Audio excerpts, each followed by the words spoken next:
Hello friend, good morning. মো lifestyle ব্লগে তোমাদের ওয়েলকাম আর অনেক অনেক ভালোবাসা। আশা করি তোমরাও ভালো আছো, আমিও কিন্তু বেশ ভালোই আছি। কারণ অনেক সকাল সকাল ঘুম ভেঙে যেতেই আজকে আমি উঠে পড়েছি বিছানায়, আর গড়াগড়ি খাইনি। ঘুম থেকে অনেকটা আগেই উঠি, কিন্তু বিছানায় এদিক ওদিক করতে করতে একটু উঠতে লেট হয়ে যায়। আর দাদার ভাইয়ের আজকে অফিসের কাজ আছে, তাড়াতাড়ি বেরোতে হবে, কারণ আজকে তোমার অফিসে শাটডাউনের কাজ চলছে। তো 8টার থেকে সকাল রাত 8টা পর্যন্ত তোমার অফিসেই থাকবে, কাজ দেখাশোনা আছে। আর সেজন্য আমাকে অনেকগুলো টিফিন বানিয়ে দিতে হয়েছে, কারণ এতটা সময় খালি পেটে থাকাও যায় না, তাই না? তো আজকের দিনটা হলো তোমার শনিবার, আর আমি সকাল থেকেই উঠে পড়েছি। তো সব কাজ শেষ করার পর, দাদাভাই চলে যাওয়ার পর, আমি ভেবেই রেখেছিলাম আজকে ছাদটা পরিষ্কার করব। ছাদটা অনেক দিন হলো নোংরা হয়েছে, আর যে দাদা কাজ করতে আসে সে আসেও নি। তো তার জন্যই দেখলেই আমি জিনিসগুলো যা যা মাঝে পড়েছিল সেগুলো একটু সরিয়ে সরিয়ে রাখলাম। আর পুরো ছাদটা তো পরিষ্কার করা সম্ভব নয়। তো যেখানে গাছের পাতাগুলো পড়েছিল, আম পাতা, নিম পাতা, তারপর তোমার কাঁঠালের পাতা, এগুলো পড়ে পড়ে যে ফুটোগুলো দিয়ে জল যায় নিচে ছাদের, তো সেগুলো জাম হয়ে গেছিলো। তো আমি সেই জায়গাটুকু পরিষ্কার করে দিলাম, আর ছাদের এই পাশটা একটু বেশি নোংরা হয়েছিল, তো সেটাই পরিষ্কার করলাম।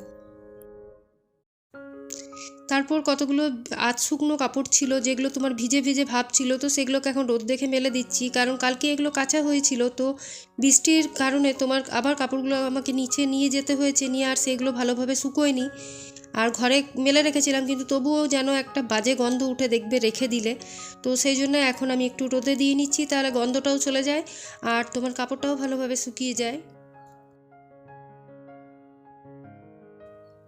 তো এখন নিচে নেমে এসে আমি চাদরগুলোকে ভিজিয়ে নিচ্ছি, আর চাদরগুলোকে একটু ভিজতে দেবো। আজকে মেশিনটা আর চালালাম না, যেহেতু খুব চাদর বিছানাগুলো তোমার নোংরা হয়নি, অল্প স্বল্প হয়েছিল, আর এটা কিছুদিন আগেই পেতেছিলাম। তো তার জন্যই ময়লাটা বেশি হয়নি বলে আমি একটু গিজার থেকে গরম জল নিয়ে চাদরটাকে ভিজিয়ে দিলাম। আর এদিকে এখন জুতোগুলোকে পরিষ্কার করে নেব, আর ছেলের আর আমার। তো তোমাদেরকে বলেইছিলাম একটা জায়গা যাবার আছে, কিন্তু কনফার্ম হলে সেটা বলবো। তো মোটামুটি কনফার্ম হয়েই গেছে, আর তোমাদের কাছে খুব জলদিই আমি বলবো যে কোথায় যাচ্ছি।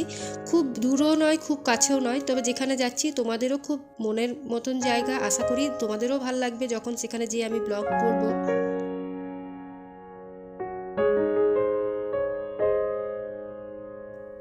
আর কোথাও যাবার থাকলে দেখবে মনটা আনন্দই হয়ে যায়, একদিনের জন্যে যায় কি দুদিন জন্যেই যায়। এই বাড়িতে সারা বছর থেকে থেকে মনটা একদম ভালো থাকে না, কারণ তোমার এই পড়ার চাপে ছেলেদের জন্য কোথাও বেরোনো হয় না। আর এই বছরের পরের বছর তো আর বেরোতেই পারবো না, কারণ ছেলে বোর্ডের এক্সাম দেবে। তো সেই জন্য এই বছর ভেবেছি যাই করেই হোক বেরোবই, সেজন্য এই বছর বেরোতে যাচ্ছি। আর দেখো, তোমাদের সাথে কথা বলতে বলতে ছেলের আর আমার তোমার জুতোগুলো ধোয়া হয়ে গেল, এখন এগুলো আমি রোদে দিয়ে দেবো।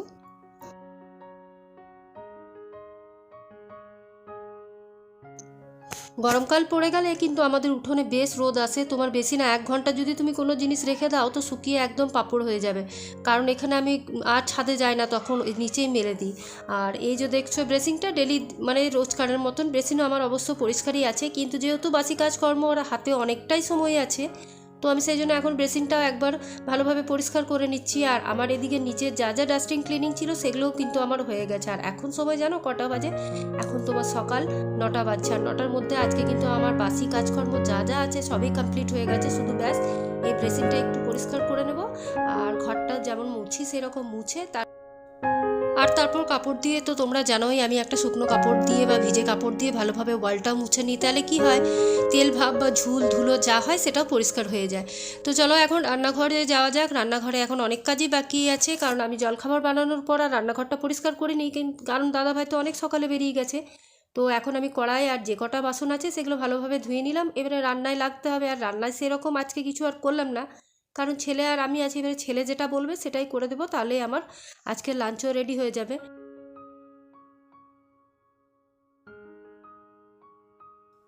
তো এখন রান্না করার আগে আমি তোমার ওভেনটাকে একবার ভালোভাবে আরেকবার মুছে নিচ্ছি, যেহেতু আমি অপরিষ্কার থাকলে একটু খুঁতখুঁতে হয়। আমি খুব যে পরিষ্কার সেটাও বলবো না, কিন্তু যেটুকু পরিষ্কার করি কিন্তু আমার সেইটুকুতেই আমার মনটা সন্তুষ্ট হয়। কোনো জায়গায় তোমার ওই জল পড়ে থাকবে আর চা পড়ে থাকবে, তো সেই জায়গাতে আমার কিন্তু একবারই ভাল লাগে না।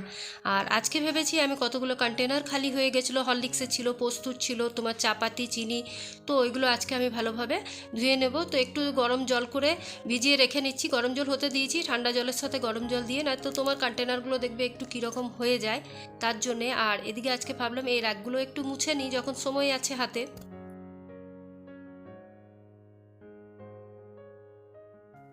আমরা সংসারের মেয়েরা যতই বলি কাজ নেই কাজ নেই, কিন্তু যদি আমরা কাজ খুঁজতে যাই তো বাড়ি ভর্তি অনেক কাজ থাকে। দেখবে খুঁটিনাটি কাজ যখন করতে থাকি তখন এটা ছেড়ে ওটা, ওটা ছেড়ে এটা, তখন মনে হয় এটা করে নিলেও ভালো হয়।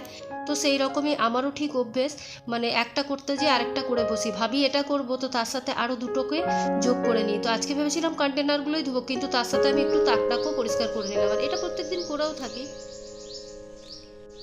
আর ভোর থেকে কিন্তু আমাদের বাগানে নানা রকম পাখির আওয়াজ শুনতে পারো, তোমরা অবশ্যই শুনতে পারছো।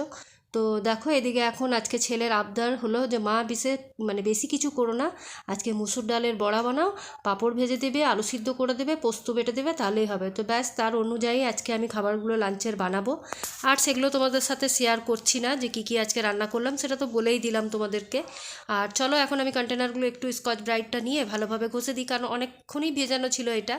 তো ব্যাস আমারও স্নান হয়ে গেছে, স্নান করার পর কন্টেনারগুলো ধুয়ে তারপর রান্নার কাজে লাগবো।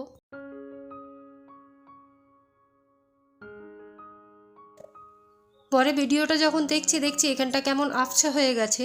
তো আমার মনে হয় স্কিনে তোমার ক্যামেরার কাছে হয়তো তেল লেগেছিলো বা ধোঁয়া যেটা লাগে তোমার সেটা হয়ে গেছিলো। তো যাই হোক, ক্লিপটা আর বাদ দিতে পারলাম না, যেহেতু কষ্ট করে দেখো আমরা সারাদিন ভিডিও করি, আর কিছু যদি ক্লিপ কেটে বাদ দিতে হয় তখন কিন্তু অনেকটাই কষ্ট হয়। তো সেই জন্য আর আমি বাদ দিলাম না, এইরকমই রাখলাম, তোমরা একটু অ্যাডজাস্ট করে নিও ব্যাস। তো আর কিছু না। তো এদিকে দেখো কন্টেনারগুলো ধোয়া হয়ে গেছে, আর এখন আমুল দুধটা আমি কেটে রাখি। আর এখন স্কুল নেই ছেলের বলে সত্যি বলতে গেলে সময়টা পেরিয়ে যায় ভালোভাবে। মা ছেলেতে ভালোভাবে দুজনে গল্প করি, ছেলে আমার সারাদিন আমার সাথে হেল্প করার জন্য রেগে আছে, মা রান্না করে দেবো, মা এটা কেটে দেবো, ওটা কেটে দেবো। তো আমিই করতে দিই না, আমি বলি না বাবা করতে হয় না, দেখো হাতে লেগে যাবার ভয় থাকতে পারে, ছ্যাঁকা লেগে যাবার ভয় থাকে, কিন্তু তবুও করে। আর আমার ছেলে মানে এবছর 10-এ উঠবে। তো যাই হোক, ও কিন্তু এই বয়সে অনেকগুলোই কাজ জানে না, এমন কোনো কাজ নেই যে ও জানে না। আর আমিও শেখাবার চেষ্টা করি যে বাইরে থাকলে তোমার সুবিধা হবে, আর কিছু না।